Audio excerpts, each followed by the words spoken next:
54 বছরের ভিতরে কম বেশি অনেক হিন্দু মন্ত্রী হলো, অনেক হিন্দু এমপি হলো, অনেক হিন্দু চেয়ারম্যান হলো, অনেক হিন্দু সচিব হলো, অনেক হিন্দু সভাপতি হলো, অনেক হিন্দু ওসি হলো, অনেক হিন্দু ডিসি হলো। এতে কোনো কারোর গায়ে জ্বালা চড়েনি। একজন মুসলমানের দলে একজন হিন্দু নমিনেশন নেছে, এইটাই এখন গায়ে জ্বালা চড়িয়েছে। এত যদি গায়ে জ্বালা চড়ে তা 54 বছর কি পুকুরি চালাই ছিলেন আপনারা?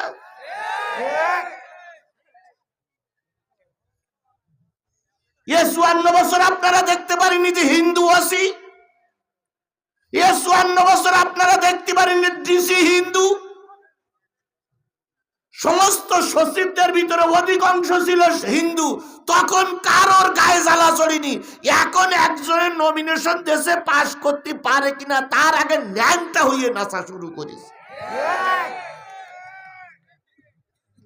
কাপড় খুলে নাচতে পারলে মনে আরো ভালো হইতো। আমি দেখতেছি লোক কোনতে আসবার, লোক কোনতে বসে। আচ্ছা তুমি দেরি করো, লোক না বসলি বাড়িতে ধন্য আসবো।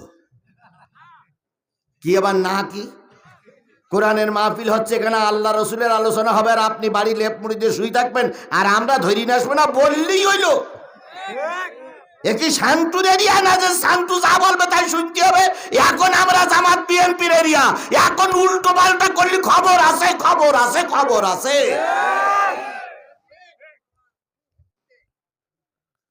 তাহলে সুখে থাকলে দুঃখে থাকলে শুকরিয়া আদায় করব কার? তাই এক দেশের রাজা হইল হিন্দু আর মন্ত্রী হইল মুসলমান।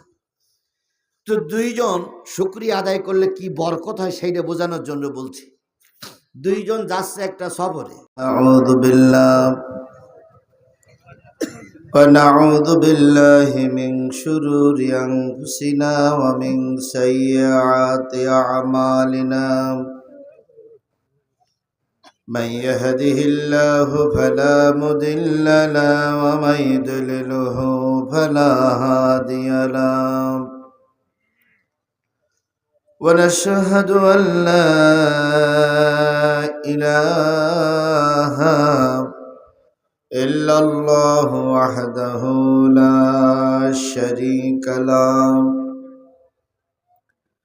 الذي أرسله بالحق بشيرا ونذيرا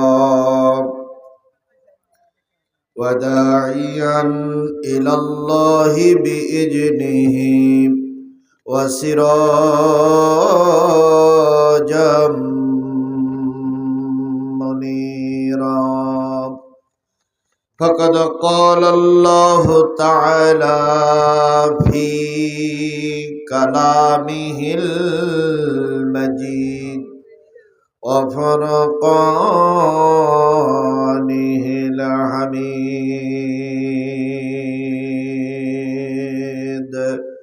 أعوذ بالله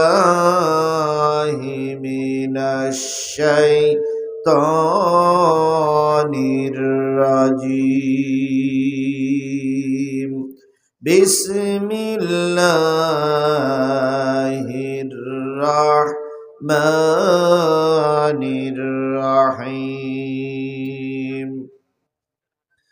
قل تعالوا أتل ما حرم ربكم عليكم ألا تشركوا به شيئا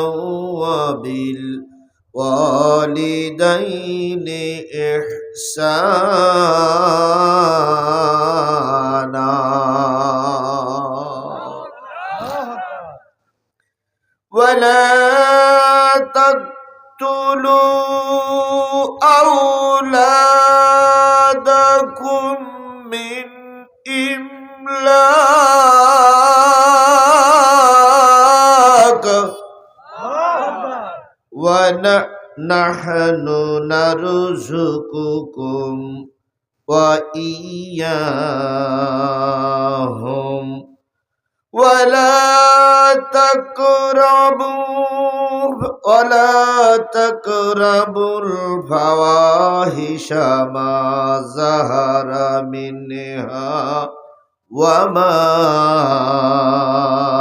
بطن ولا تقتلوا النفس التي حرم الله إلا بالحق ذلكم وصاكم به لعلكم تعقلون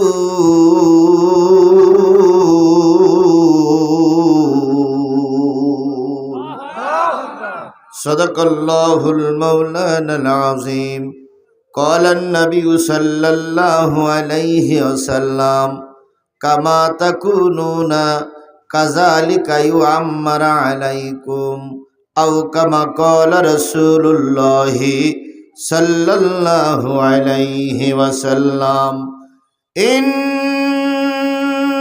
الله وملائكته يصلون على النبي يا أيها الذين آمنوا صلوا عليه وسلموا تسليما اللهم صل على محمد وعلى آل محمد كما صليت على إبراهيم وعلى آل إبراهيم إنك حميد مجيد اللهم بارك على محمد وعلى آل محمد كما باركت على إبراهيم وعلى آل إبراهيم إنك حميد مجيد لا إله جورے جورے لا إله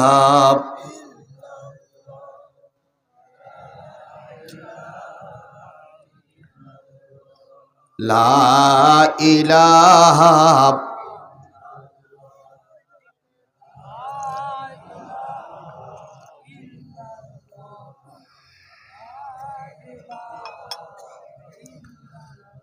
لا إله إلا الله محمد رسول الله لا إله জোরে জোরে বলেন লা ইলাহা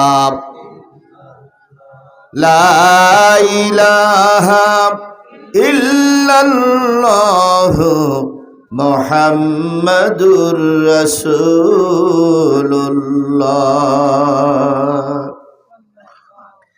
এই কালিমার জন্যে রাসূল মারে খেয়েছেন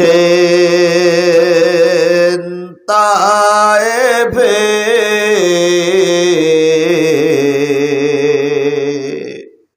ঘর ছেড়েছেন দেশ ছেড়েছেন মুহাম্মদ মাহবুবুল্লাহ লা ইলাহা জোরে জোরে লা ইলাহা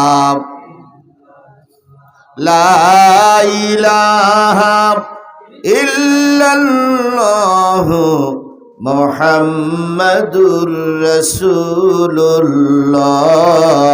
লা ইলাহা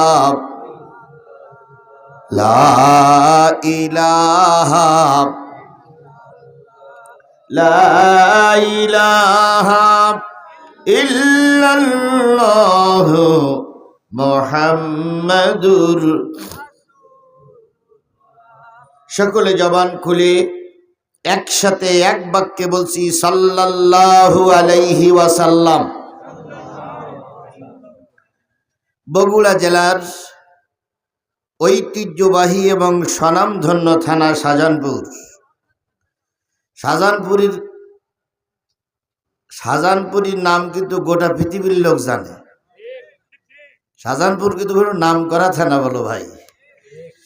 সেই থানার অন্তর্গত মানিকদীপা ফকিরপাড়া জামে মসজিদের উদ্যোগে নবম বার্ষিকী একদিন ব্যাপী তাফসিরুল কোরআন মাহফিল 12 ডিসেম্বর 2025, 27 অগ্রহায়ণ 1432 বাংলার ও শুক্রবার। আজকের এই মাহফিলের শ্রদ্ধাভাজন স্বনামধন্য সম্মানিত সভাপতি, বিশিষ্ট আলেমে দ্বীন, বিশিষ্ট জনদরদী নেতা, আপনার এলাকার প্রিয় ভাই, প্রিয় সন্তান, আমার প্রিয় বন্ধু জননেতা জনাব মাওলানা মোহাম্মদ আব্দুর রহমান, আমির বাংলাদেশ জামাত ইসলামী শাহজাহানপুর উপজেলা শাখা ও সাবেক চেয়ারম্যান আড়িয়া ইউনিয়ন পরিষদ, সহসভাপতি আলহাজ মোহাম্মদ ইসমাইল হোসেন ফকির, ভারপ্রাপ্ত পেশ ইমাম অত্র মসজিদ। আজকের মাহফিলের সম্মানিত প্রধান অতিথি জননন্দিত নেতা জনাব এনামুল হক শাহিন, যুগ্ম সাধারণ সম্পাদক বগুড়া জেলা বিএনপি ও সভাপতি শাহজাহানপুর উপজেলা বিএনপি। আজকের মাহফিলের সম্মানিত প্রধান পৃষ্ঠপোষক মোহাম্মদ আতিয়ার রহমান আতিক, চেয়ারম্যান আড়িয়া ইউনিয়ন পরিষদ শাহজাহানপুর বগুড়া সহ আমন্ত্রিত অতিথিবৃন্দ, বিশেষ অতিথিবৃন্দ, সম্মানিত অতিথিবৃন্দ, দাওয়াতি অতিথিবৃন্দ, সম্মানিত ভাই পরিচালক মাওলানা মোহাম্মদ আব্দুস সালাম, ইন্তেজামিয়া কমিটির পক্ষে রকনুজ্জামান, জোবায়ের হোসেন, আলহাজ ইরফান আলী, মাহফিল কমিটির পক্ষে হাফেজ মোহাম্মদ শহীদুল ইসলাম, জাকারিয়া মণ্ডল ও মেহেদি হাসান সহ আজকের মাহফিলের দাওয়াতি আমন্ত্রিত অতিথিবৃন্দ। আলোচনা করে ধন্য করলেন আপনাদের এই প্রিয় ইমাম, আলেমে দ্বীন, বিশিষ্ট ইসলামী চিন্তাবিদ, সুললিত কণ্ঠের অধিকারী, খুব গুরুত্বপূর্ণ আলোচনা করতেছিলেন। আলোচনা আরেকটু বেশি হলে জাতির জন্য মনে হয় আরো একটু উপকার হতো। এমন একজন আলেমে দ্বীন, আপনাদের মসজিদের সুযোগ্য ইমাম হযরত মাওলানা আব্দুল মমিন, ভাইস প্রিন্সিপাল রাজবাড়ি রহমানিয়া আলিম মাদ্রাসা শাহজাহানপুর বগুড়া। আলোচনা করেছেন মাওলানা আব্দুল ওহাব, শাহজাপুর দারিকামারি পাড়া শাহজাহানপুর বগুড়ার খতিব সহ গর্বিত মায়ের গর্বিত সন্তান শ্রদ্ধেয় ওলামায়ে হযরত, এলাকার বিভিন্ন কুঠির থেকে আগত দিনদার পরেজগার মুত্তাকি মুসলমান ভাই ও বন্ধুগণ, পদ্মায় অবস্থানরতা শ্রদ্ধাশীলা মা ও বোনেরা, সকলকে নিয়ে আবারও সালাম বিনিময় করছি। আশা করছি কৃপণতা করবেন না, জবান বন্ধ রাখবেন না। সবাই মিলে সালামের জবাবটা জোরে সোরে দিবেন, আসসালামু আলাইকুম ওয়া রাহমাতুল্লাহি ওয়া বারাকাতুহু।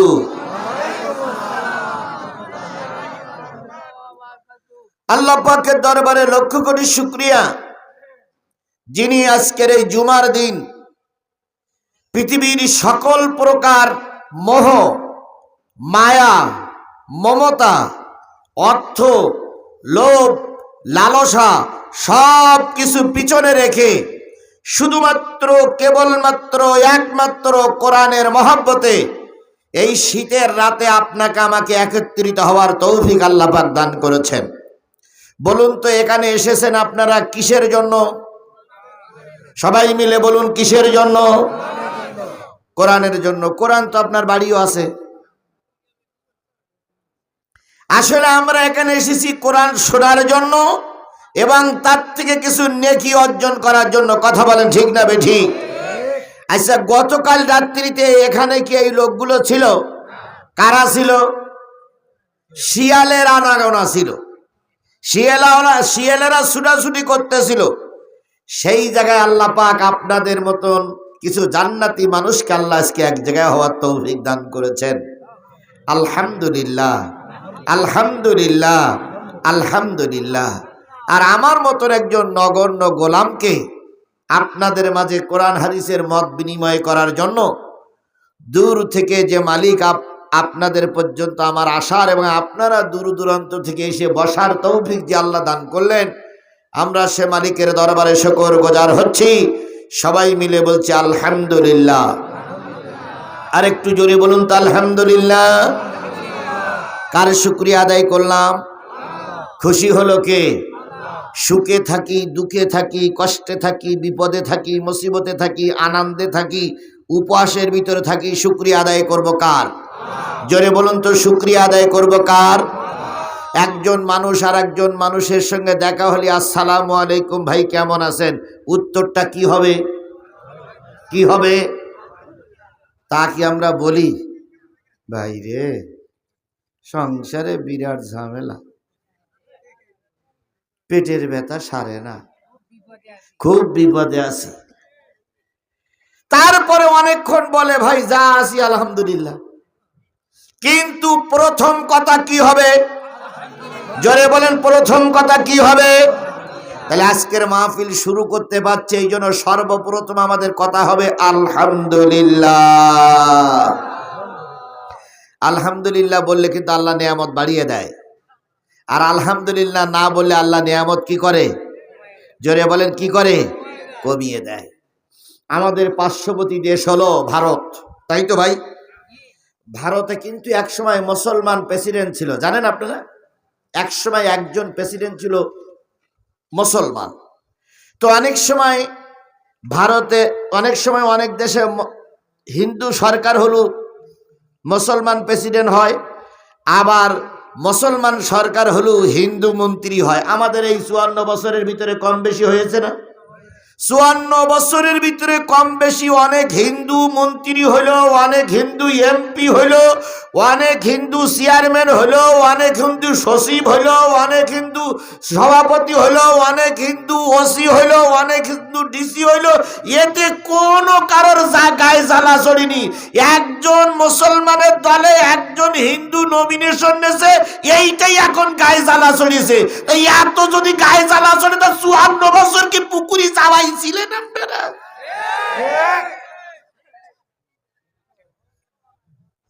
এ 54 বছর আপনারা দেখতে পারেননি যে হিন্দু ওসি? এ 54 বছর আপনারা দেখতে পারেননি ডিসি হিন্দু?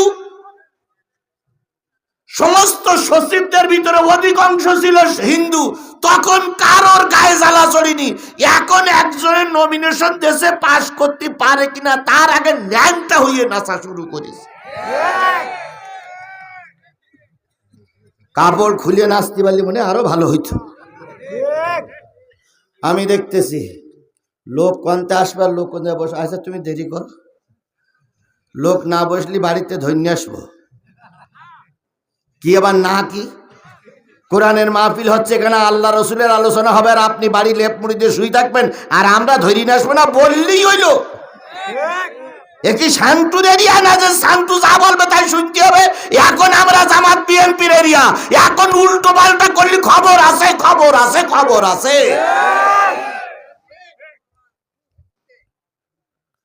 তাহলে সুখে থাকলে দুঃখে থাকলে শুকরিয়া আদায় করব কার? তাই এক দেশের রাজা হইল হিন্দু আর মন্ত্রী হইল মুসলমান। তো দুইজন শুকরিয়া আদায় করলে কি বরকত হয় সেইটা বোঝানোর জন্য বলছি। দুইজন যাচ্ছে একটা সফরে, তা আচ্ছা আমি দেখতেছি সফরে যেতে যেয়ে হঠাৎ করে রাজা আগে মন্ত্রী পিছনে। এখন রাজা কি বলেন তো? হিন্দু, আর মন্ত্রী কি? এখন চলতে যেয়ে রাজার হুচট লেগে নখ উল্টে গেছে। হুচট লাগা বোঝেন তো ইটির সঙ্গে হুচট লেগে নখ কি হয়েছে, উল্টে গেছে। তো রাজা নখ ধরে বলতেছে, মন্ত্রী মন্ত্রী তাড়াতাড়ি নখ। তো মন্ত্রী কোলের নিকটে যেয়ে বলতেছে, আলহামদুলিল্লাহ, আল্লাহ যা করে ভালোর জন্যই করে।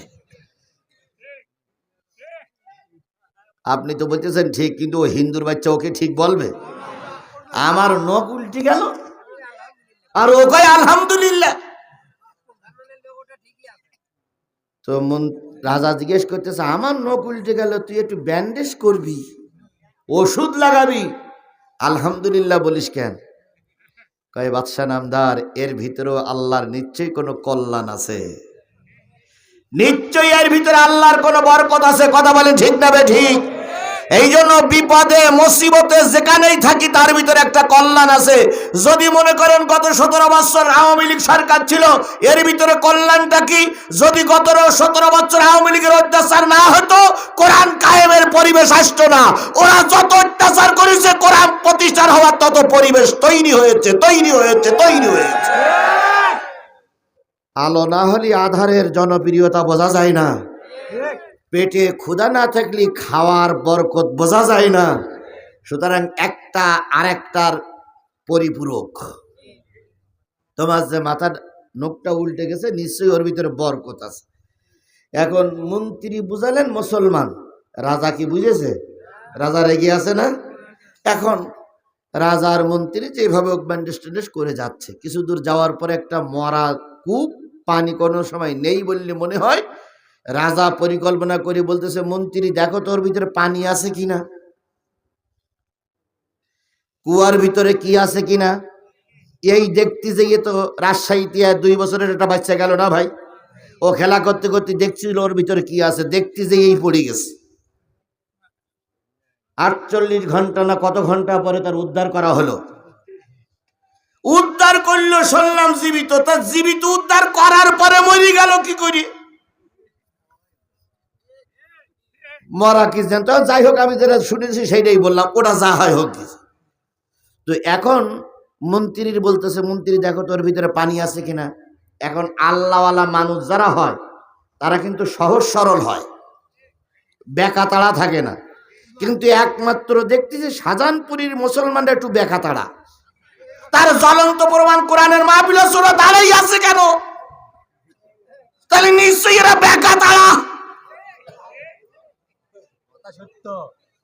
তারপরেও দাঁড়াই আছে।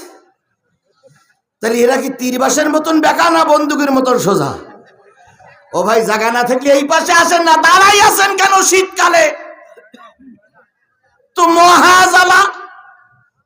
বসে শোনা ভাই আমার, আন্দোলন করে ফেরাউনির বাচ্চা তারাই দেশ স্বাধীন করেছেন। এখনো অনেক পথ যেতে হবে। এখনো ঘরের দরজা খুলে শোয়ার মতন সময় আমাদের সামনে আসেনি। অনেক পথ পাড়ি দিতে হবে। কথা বলে ঠিক না ঠিক? আজকে ঢাকায় একটা গুলি হয়েছে, শুনিয়েছেন আপনারা? যে ছেলেটা গুলি হয়েছে সেই ছেলেটার নাম কি? ওসমান হাদি। সে জুমার নামাজ পড়ে বাড়ি যাচ্ছিলেন। ইনকিলাবের কি যেন সে, ওর একটা ইনকিলাবের মুখপাত্র, ইনকিলাব বলে একটা আছে সংগঠন, তারই মুখপাত্র। সে যাচ্ছিল, গুলি হয়েছে। সেই গুলিতে সে আহত। গুলি ঢুকেছে মাথার ভিতর থেকে, নাকি এখন অপারেশন করে বের করেছে। তার বোন বলতেছে, আবরার ফাহাদের মতন আমার ভাই মরে যাবে। তার ভাই বলতেছে, আমার ভাই কি অন্যায় করেছিল যে আমার ভাই মারা যাচ্ছে? জামাতের আমির হুঙ্কার দিয়েছে যে গুলি করে আমাদের স্তব্ধ করা যাবে না। আমরা গত 17 বছর ময়দানে ছিলাম, ময়দানে আছি। যতই গুলি করো, লাশ যতই পড়ুক, আমরা আমাদের কাঙ্ক্ষিত জায়গায় পৌঁছানোর জন্য চেষ্টা করব। হাজারো গুলি করে আমাদের নিবৃত করা যাবে না, আমাদেরকে দাবাই রাখা যাবে না। সুতরাং আমাদের পথ এখন অনেক দূর পাড়ি দিতে হবে। কথা বলেন ঠিক না ঠিক? আমরা যদি এখন ঝিমিয়ে যাই তাহলে বাতিলের আবার মাথা উঁচু করবে। এখন শুনলাম গুলি নাকি করেছে ছাত্রলীগের ক্যাডারেরা। সরকার ইউনূসের কাছে জোর দাবি জানাই 24 ঘন্টার ভিতরে যে গুলি করুক তাকে যেন গ্রেপ্তার করা হয় এবং গ্রেপ্তার করে আইনের আওতায় আনা হয়। যদি না আনা হয় তাহলে বলবো ডক্টর মোহাম্মদ ইউনূস আপনি ব্যর্থ। আপনি যেমন চুপ্পু এখন বলতেছে আমি আর থাকবো না, কেন আরো 2 মাস থাকো, তোমার দরকার। আওয়ামী লীগের বসাই দেওয়া প্রেসিডেন্ট আমরা বলতেছি আরো 2 মাস থাক, নতুন সরকার আসুক, হয় বিএনপি আসবে নাই জামাত আসবে। কথা বলেন, কথা বলেন।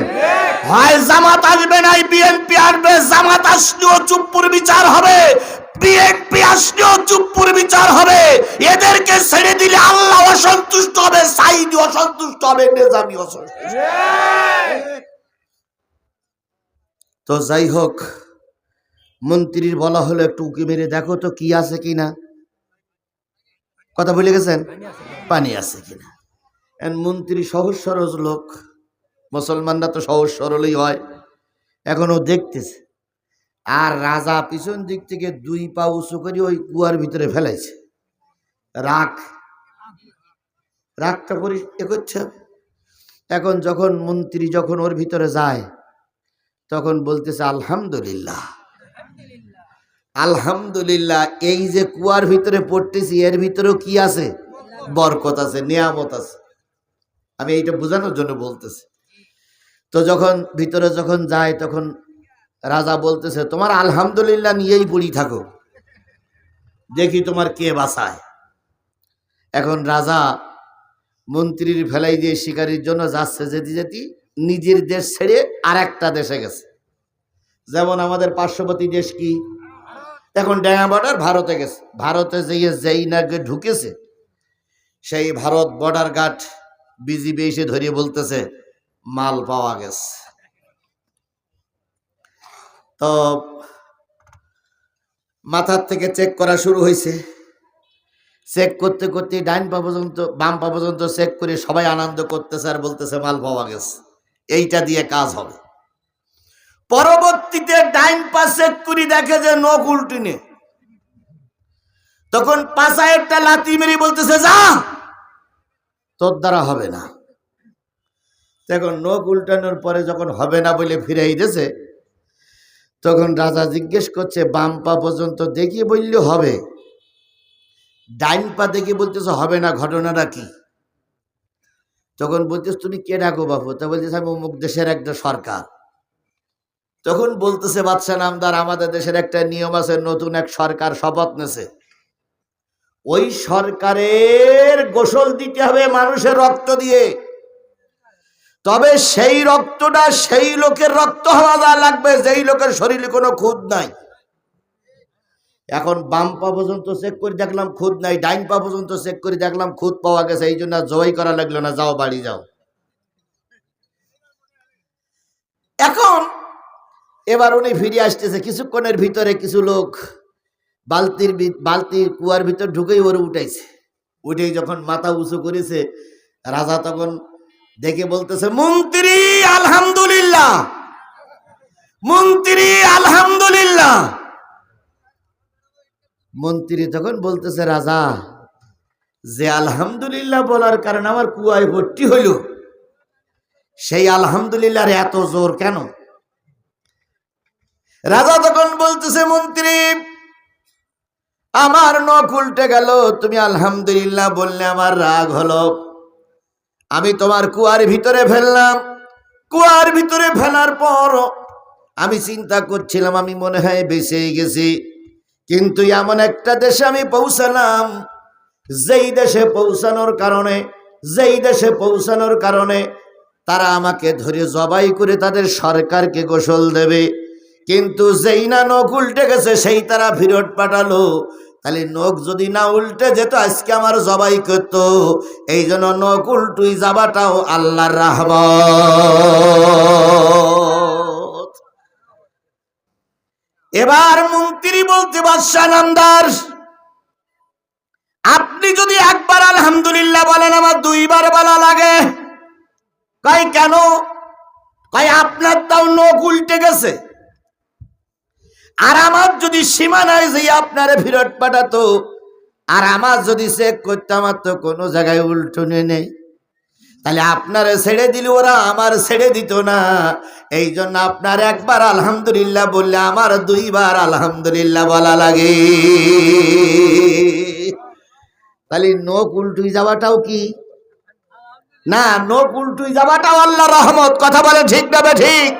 সুতরাং আল্লাহ যেভাবেই রাখে সেইভাবেই কার শুকরিয়া? জোরে বলেন সেইভাবেই কার শুকরিয়া? তাহলে দাঁড়ানো বসা শোয়া যে যেখানে আছেন মালিকের শুকরিয়া আদায় করছি আলহামদুলিল্লাহ। এতক্ষণ ধরে বুঝি আলহামদুলিল্লাহ জোরে এইরকম হইল নাই, আরেকটু জোরে বলেন তো আলহামদুলিল্লাহ। সর্বকালের সর্বশ্রেষ্ঠ মহামানব যিনি এসেছিলেন এই পৃথিবীতে কল্যাণের জন্য, সেই মায়া ভরা নবী, দরদি ভরা নবীর নামে দুরূদ আর সালাম কারোর জবান বন্ধ থাকবে না। সবাই মিলে বলছি সাল্লাল্লাহু আলাইহি ওয়াসাল্লাম। বন্ধুগণ, যদি এই শীতের রাত্রিতে বাড়িতে বসে থাকতেন, বেগম সাহেবের সঙ্গে একটু গল্প করতেন, তাহলে নিশ্চয়ই বেগম সাহেব খুশি হতো। ভ্যান যারা চালায় তারা 2 ঘন্টা ভ্যান চালালে 200 টাকা হতো। মাঠের ধান যাদের বাড়ি আছে তারা যদি 20টা ধানের কি বলে আটি নিয়ে বাড়ি দিত, তাহলে একটু উপকার হতো না? সেই সমস্ত উপকার বাদ দিয়ে আপনার এখানে এসে বসে আছেন কেন? সেই উপকারটা কি? আল্লাহ নবী বলেন, তোমরা যখন দুনিয়ায় কোনো জান্নাতের বাগিচায় বসবে, সেই বাগিচার থেকে পরবর্তী জান্নাতের জন্য কিছু ফলমূল সংগ্রহ করিও। সাহাবী আজমাইনগণ বলেন, ইয়া রাসূলুল্লাহ, দুনিয়ার জান্নাত কোনটি?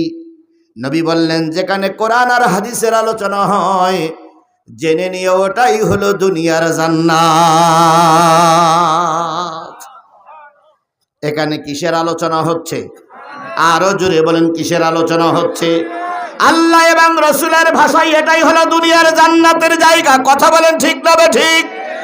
এবার এটা যে জান্নাতের অংশ, সেটা আপনাদের বিশ্বাস হয়? এই কথা বলেন, বিশ্বাস হয়? আমার একটু সন্দেহ হয়।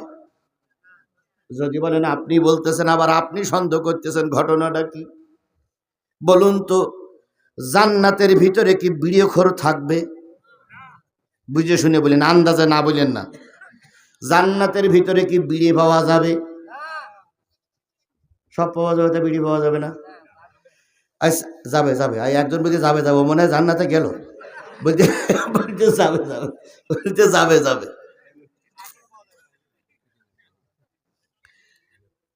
জান্নাতের ভিতরে কি বিড়ি পাওয়া যাবে? আচ্ছা, জেলখানা একটা সুরক্ষিত জায়গা, ওখানে কি বিড়ি পাওয়া যায়? যায় না?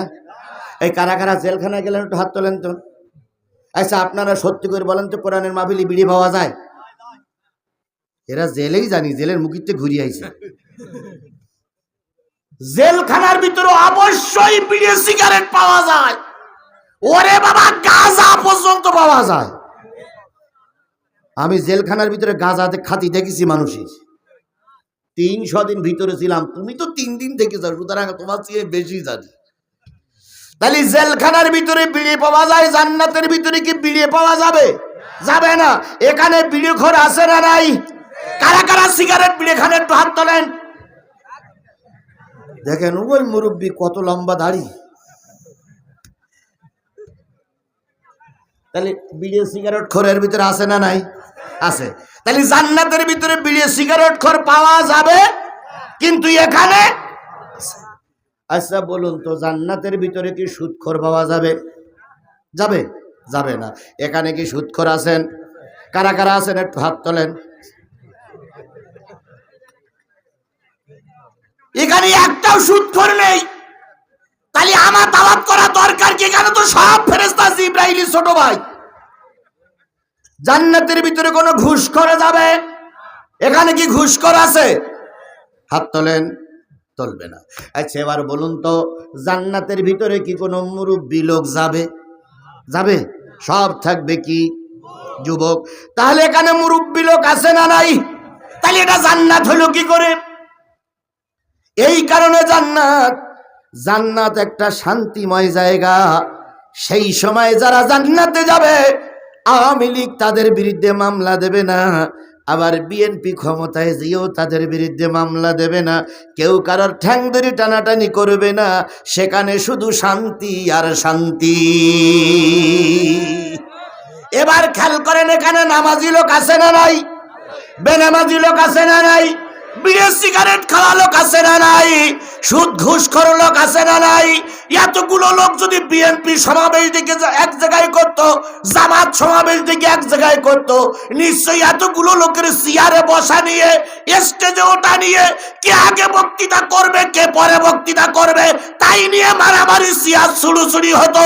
কিন্তু এই হাজারো লোক বসে আছে কোরআনের মাহফিলে, কোনো ছোড়াছুড়ি নাই, মারামারি নাই, শান্তি শৃঙ্খলার সঙ্গে বসে আছে। এই জন্যই এটারে বলা হয় জান্নাতের অংশ।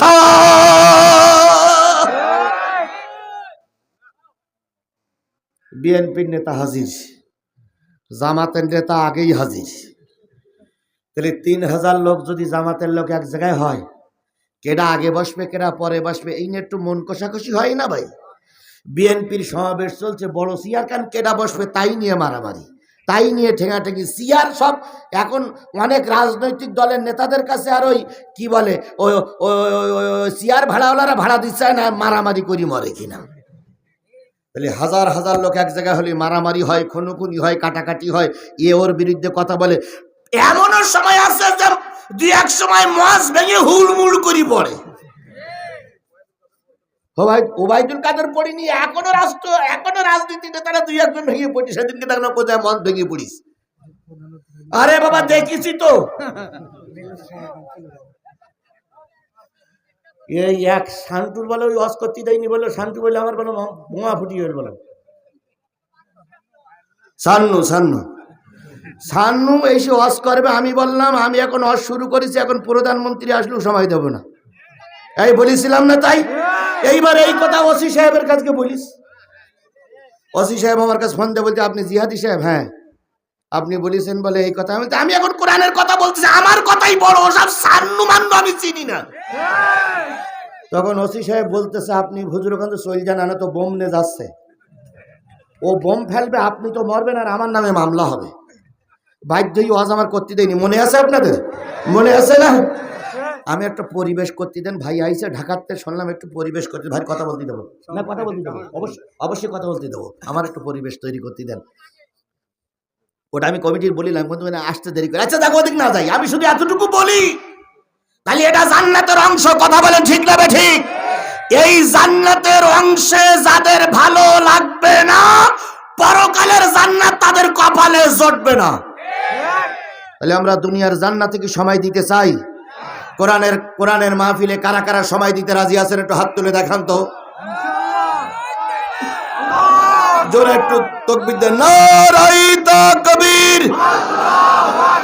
আল কোরআনের আলো, তোমার নেতা আমার নেতা, দুনিয়ার মুসলিম, লিল্লাহে তাকবীর। তাহলে কোরআনের মাহফিলে জান্নাতের বাগানে আমরা বসবো ইনশাআল্লাহ। কাকে হাত উঁচু করে দেখালেন? আল্লাহকে আপনার হাত উঁচু করে দেখেছে? আপনি যে হাত উঁচু করেছেন এটা কি আল্লাহ দেখতে পাইছে? কি করে দেখবে? মাথার উপরে তো সামিয়ানা। তারপরেও দেখেছে, বিশ্বাস হয়? তারপরেও দেখেছে, বিশ্বাস হয়? তাহলে এটা যদি আল্লাহ দেখতে পায়, তা মিথ্যা কথা যখন বলো তখন দিলে ভয় লাগে কেন? ভয় লাগে না কেন? ওটা আল্লাহ দেখতে পায় না? 2 নম্বরই যখন করো তখন আল্লাহ দেখতে পায় কি পায় না? আল্লাহ সকল জায়গায় দেখে। তাহলে আমরা শেষ মোনাজাত পর্যন্ত থাকার জন্য চেষ্টা করব ইনশাআল্লাহ। যারা জান্নাতে, আল্লাহ তাদের শেষ পর্যন্ত কবুল করুক। সকলের কপালে কোরআনের মাহফিল জোটে না, সকলের কপালে মসজিদ জোটে না, সকলের কপালে ইসলামী ধর্মসভা জোটে না। কথা বলেন ঠিক না বেঠিক? কারোর গান, যাত্রা গান ভালো লাগে, কারোর সিনেমা ভালো লাগে, কারোর পুতুল নাচ ভালো লাগে, কারোর থিয়েটার ভালো লাগে, আর কারোর কোরআনের মাহফিল ভালো লাগে। নিশ্চয়ই আল্লাহ পাক আপনাদের জান্নাতি মেহমান হিসেবে কবুল করেছেন, যার কারণে কোরআনের মাহফিলে এসে বসেছেন। নারী লোকেরা বসবেন, পুরুষ লোকেরা বসবেন। আল্লাহ শেষ মোনাজাত পর্যন্ত আমাদের কবুল করুক। আমি আপনাদের সামনে আলোচনা করব যে সাবজেক্টটা, সেটা বলতেছি আমরা প্রতি নামাজে বলি কমপক্ষে 30 বার 5 ওয়াক্ত নামাজের ভিতরে ইহদিনাস সিরাতাল, হে আল্লাহ আমাদের সরল সঠিক পথে চালাও, বলি না? এখন সরল সঠিক পথে কারা চলে? আমাদের তো বলি সরল সঠিক পথে চালাও, কারা সরল সঠিক পথে আছে? নিশ্চয়ই আওয়ামী লীগ সরল সঠিক পথে ছিল না, থাকলে 17 বছর ক্ষমতায় থাকলো কি করে? জোর করে। তাহলে ওরা কি বলে সঠিক পথে নেই, এইটা আপনাদের মত? নিশ্চয়ই বিএনপি ওনারা সরল সঠিক পথে আছে। এখনো ক্ষমতায় যায়নি, তার আগে কি করে বুঝলেন? নাই আছে কিনা আমি জানি না। জামাত ইসলাম সরল সঠিক পথে আছে, বিতর্কে যাব না। আমরা সারাদিন বলি সরল সঠিক পথে আমাদের চালাও। তাবলীগ ওয়ালারা বলে আমরা সরল সঠিক পথে আছি, চরমনাই বলে সঠিক পথে আছি, হেফাজত বলে সরল সঠিক পথে আছি। কারা সরল সঠিক পথে আছে?